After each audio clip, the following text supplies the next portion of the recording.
آج کے زمانے میں یہ بات پورے زور سے کہی جاتی ہے کہ جب آپ نے راز بتا دیا تو پھر وہ راز نہیں رہا، اور واقعتاً آج ایسے ہی ہے، لیکن ماضی میں ایسا نہیں ہوتا تھا، اور آج بھی جو اللہ کے بندے ہیں، جو حقیقی فلاح اور کامرانی والے لوگ ہیں، وہ آج بھی ان چیزوں کی پاسداری کرتے ہیں۔ یہ امانت ہے، اس امانت کو ضائع نہیں کرتے۔ اسی طرح آپ جو کام کرنے جا رہے ہیں، جو آپ کا ذمہ لگایا گیا، تاکہ مزدور 8 گھنٹے کی ڈیوٹی ہے تو وہ اس کے اندر کم چور بن جائے تو وہ بھی امانت کے اندر خیانت کر رہا۔ دفتری ذمہ داریاں ہیں تو وہ ان کو نہ نبھائیں، سارا دن سائلین باہر دھکے کھا رہے ہوتے ہیں اور اندر میٹنگز چل رہی ہوتی ہیں۔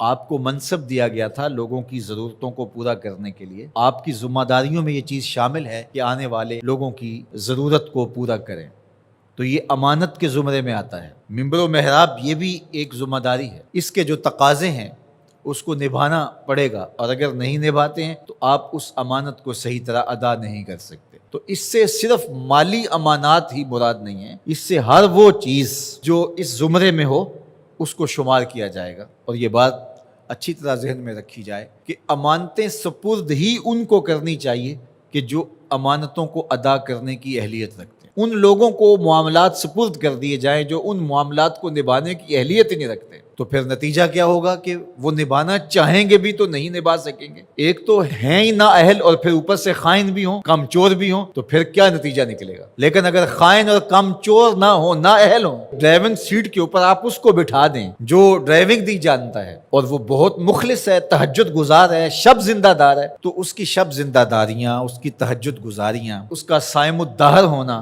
اس کا قائم اللیل ہونا، کیا گاڑی کو کھڈے میں گرنے سے بچا لے گا؟ تو وہاں بٹھانا اس کو چاہیے جو کہ اس منصب کے تقاضوں کو پورا کرنے کی اہلیت رکھتا۔ جو اہلیت نہیں رکھتے ہیں ان کے ذمے آپ کوئی کام لگا دیں گے تو اس کا نتیجہ یہی ہوگا کہ وہ کام صحیح ہونے کی بجائے الٹا خراب ہوگا۔ اللہ کے محبوب علیہ السلام نے قیامت کی نشانیاں بیان کرتے ہوئے ایک نشانی یہ بھی بیان فرمائی تھی، اذا وسد الامر الی غیر اہلہ فانتظر الساعہ، جب معاملات ایسے لوگوں کے سپرد کیے جائیں جو نااہل ہوں تو فرمایا پھر قیامت کا انتظار کرنا۔ اس لیے ہمیں اپنی زندگی پر بہت زیادہ غور کرنا ہوگا، جو میرے ذمے کام ہے میں اس کو نبھاؤں اور اس کو دل و جان سے نبھاؤں۔ مجھے جو منصب دیا گیا ہے ممبر و محراب کا، میں اس کو پورا کروں۔ اگر آپ کے ذمے پھولوں کی ایک کیاری میں پانی لگانا ہے تو آپ وہ کام کرنے جا رہے ہیں جو آپ کر نہیں سکتے، اور آپ کہتے ہیں کہ نہیں میں ممبر پہ بیٹھ کے خطابت کروں گا، وہ تو آپ کا منصب ہی نہیں ہے۔ آپ کو جو کام دیا گیا ہے وہاں گوڈی میں کوتاہی نہیں ہونی چاہیے، وہاں وقت پہ پانی ملنے پہ کوتاہی نہیں ہونی چاہیے۔ ہر بندہ جو اس کا منصب اور اس کا جو دائرہ کار ہے، جب اس میں کام کرنے لگ جائے گا تو نتیجہ کیوں پیدا نہیں ہوگا؟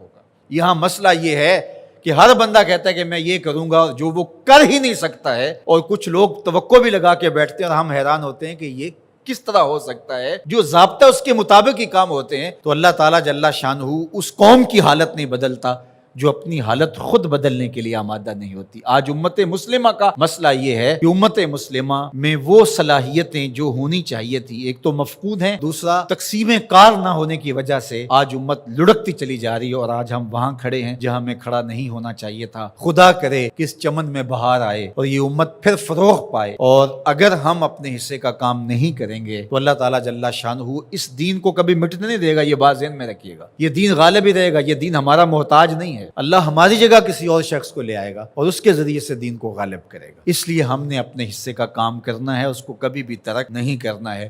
تو بات امانت کی چلی، تو امانت صرف مال کی نہیں ہوتی۔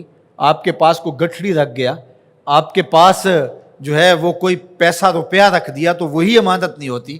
آپ کی صلاحیتیں بھی امانت ہیں، اور آپ کا منصب بھی امانت ہے۔ آپ پر جو لوگوں نے توقع کی، ٹرسٹ کیا، وہ بھی امانت ہے۔ اور آپ سے کسی نے گفتگو کی، گھر کی بات شیئر کی، آپ کو پیر سمجھ کے، مرشد سمجھ کے، بڑا سمجھ کے، محلے کا بڑا سمجھ کے، تو وہ بھی امانت ہے۔ تو اللہ تعالیٰ جل شانہ نے یہاں دو چیزیں خاص طور پہ بیان فرمائی، امانت اور عہد کے اندر جو وعدہ کر دیا ہے اس کے اندر خیانت نہ کی جائے۔ یہ دو چیزیں اگر نہیں ہیں تو پھر دین ہی نہیں ہے۔ لا دین لمن لا عہد لہ، جس کا عہد نہیں ہے اس کا دین ہی نہیں ہے۔